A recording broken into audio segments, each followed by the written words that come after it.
Malgré de nombreux avantages, la gestion des emballages plastiques représente un défi grandissant dans notre société, notamment en tant que source de pollution quand ils se retrouvent dans l'environnement. Des positions politiques sont prises afin de limiter cela, ce qui pousse la société à chercher de nouvelles façons de gérer nos emballages. Peut-être qu'une solution serait de les supprimer?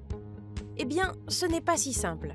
Prenons un exemple. Les emballages sont très utiles pour la conservation des aliments. Si on les supprimait, nous aurions beaucoup plus de gaspillage alimentaire avec un impact encore plus fort sur l'environnement.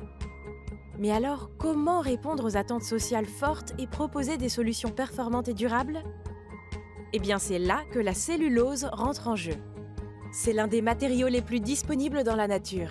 On la trouve en grande quantité dans le bois ainsi que dans tous les végétaux et elle est entièrement accessible et compostable. De plus, on sait déjà très bien l'utiliser sous différentes formes et le recycler depuis très longtemps. En fait, ce qui est compliqué, c'est de réussir à l'adapter à nos différents besoins. De nombreux scientifiques de renom travaillent sur le sujet, notamment à Grenoble, afin de lui donner les propriétés souhaitées.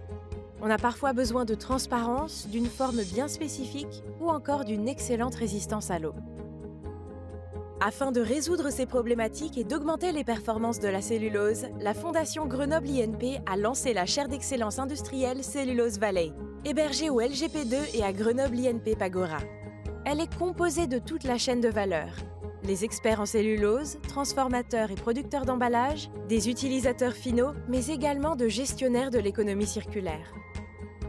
L'objectif est de réussir à tirer les meilleures propriétés de la cellulose pour lui offrir une plus grande place dans nos applications quotidiennes.